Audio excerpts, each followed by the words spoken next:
In this video, we started a preparation of carboxylic acid from the esters.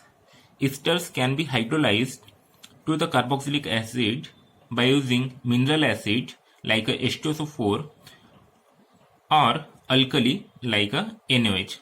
If hydrolysis is carried out with the acid, it is called acidic hydrolysis, and if hydrolysis is carried out with the alkali, it is called as alkaline hydrolysis. So we started first acidic hydrolysis, and the general reaction of acidic hydrolysis is R C double bond O O R.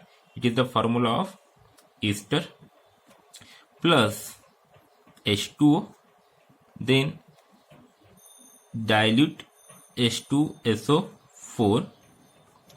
Okay, this reaction is reversible, so forwarded and reverse arrow I write here. And on the heating, means esters on the heating with dilute H2SO4, it gives carboxylic acid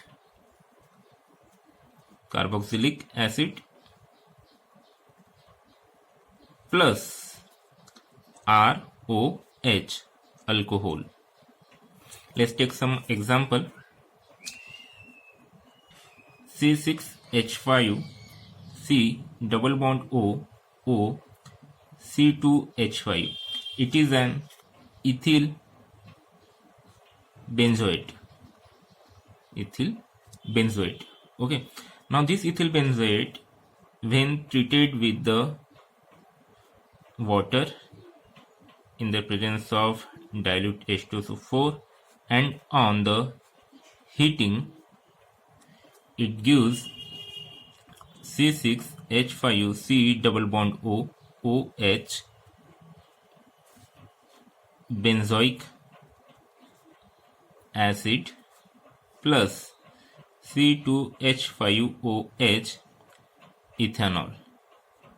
okay, तर इथं काय लक्षात घ्यायचं आहे की ज्यावेळेस आपण इस्टरला dilute H2SO4 सोबत हीट करू, तर डायल्यूट H2SO4 सोबत हीट केल्यानंतर इस्टर कार्बोक्सिलिक ॲसिडमध्ये कन्वर्ट होईल आणि अल्कोहोलमध्ये कन्वर्ट होईल. तर त्याचा हा एक एक्झाम्पल झाला. त्याच्यानंतर आपण घेऊ alkaline hydrolysis of ester. Okay, the general reaction will be the when ester is heated with alkali,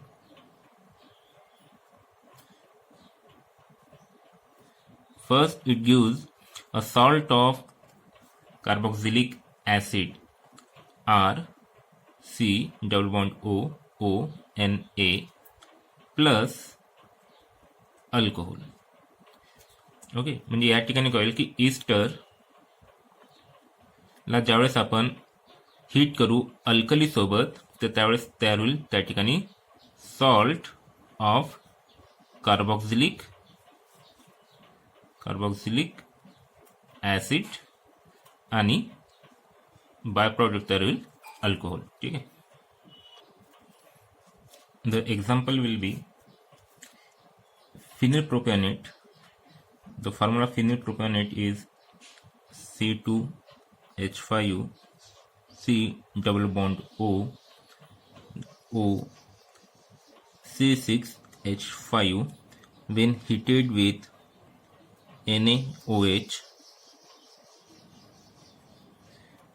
it gives sodium propionate C2H5 C double bond O O N A plus C6H5OH. So here formation of phenol takes place. Okay, this product is sodium propionate.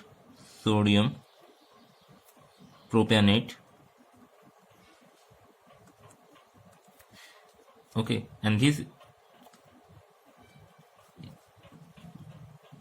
phenyl propionate.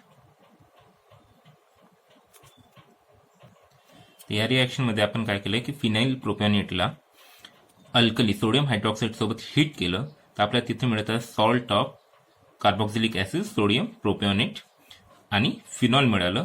आता या sodium प्रोपॅनेटला जर आपण ॲसिडिफिकेशन केलं, sodium प्रोपॅनेटचं ॲसिडिफिकेशन केलं H3O+ वापरून, तर त्या ठिकाणी आपल्याला मिळून जाईल propanoic acid C2H5 C double bond OOH.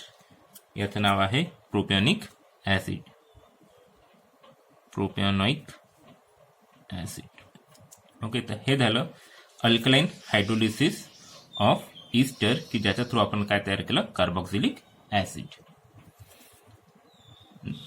याच्यानंतर एक पॉइंट आपल्याला लक्षात ठेवायचा आहे की सोडियम और potassium salts of higher fatty acids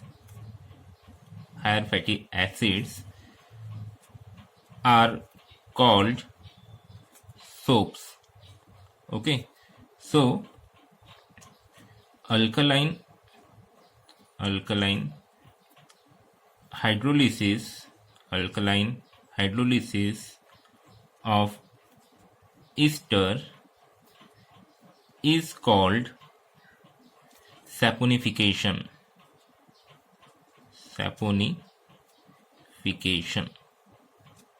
Okay, so alkaline hydrolysis of ester is called as saponification.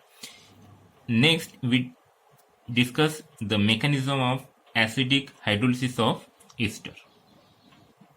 तर मेकॅनिझम मध्ये सगळ्यात पहिले होणार प्रोटोनेशन ऑफ ईस्टर. तर त्याच्यामध्ये RC डबल बॉन्ड OR याचं सगळ्यात पहिले काय होणार, प्रोटोनेशन. तिथे येईल एक H+. ओके, आता H+ कोणत्या ऑक्सिजनकडे जाणार, तर या ऑक्सिजनकडे जाणार. रिझन काय, तर याच्यावर इलेक्ट्रॉनची डेन्सिटी जास्त आहे या ऑक्सिजनपेक्षा, म्हणून हा ऑक्सिजन या हायड्रोजनवर अटॅक करेल. त्याचं त्या ठिकाणी जर प्रोटोनेशन तर होईल RC डबल बॉन्ड O, त्यानंतर H आणि ऑक्सिजनवर येणार पॉझिटिव्ह चार्ज. ओके, आता या ठिकाणी ऑक्सिजनवर पॉझिटिव्ह चार्ज आला तर तो कसा आहे, अनस्टेबल. त्याच्यामुळे नेक्स्ट स्टेपमध्ये ऑक्सिजन स्वतःवरचा पॉझिटिव्ह चार्ज रिमूव्ह करण्यासाठी या ठिकाणी डबल बॉन्डला शिफ्ट करून घेईल स्वतःवर, म्हणजे इथले पाय इलेक्ट्रॉन शिफ्ट करून घेईल स्वतःवर. ठीक आहे, त्याच्यामुळे काय होईल, तर कार्बनवरील पॉझिटिव्ह चार्ज, तर नेक्स्ट स्टेपमध्ये आपण लिहू RCOH. ऑक्सिजनवरचा पॉझिटिव्ह चार्ज रिमूव्ह झाला, तो पॉझिटिव्ह चार्ज आला आता कोणावर, तर कार्बनवर, आणि सोबत आहे या ठिकाणी OR. ठीक आहे, आता जसा कार्बनवर पॉझिटिव्ह चार्ज आला तर नेक्स्ट स्टेपमध्ये इथं रोल येणार H2Oचा. H2O या पॉझिटिव्ह चार्ज असलेल्या कार्बनवर काय करेल, अटॅक करेल. अटॅक केल्यामुळे काय होईल, तर आपल्याला नेक्स्ट स्टेपमध्ये एक इंटरमिडिएट मिळेल RCOHOR, oxygen with 2 hydrogens and carries a positive charge. परत आता या ठिकाणी ऑक्सिजन पॉझिटिव्ह चार्ज आलेला आहे आणि तो ऑक्सिजन काय करेल, रिमूव्ह करेल, आणि रिमूव्ह करण्यासाठी इथले इलेक्ट्रॉन स्वतः शिफ्ट करेल आणि इथून H+ बाहेर काढेल. ओके, तर नेक्स्ट स्टेपमध्ये आपल्याला काय मिळेल, नेक्स्ट स्टेपमध्ये आपण इथे लिहू RCOH.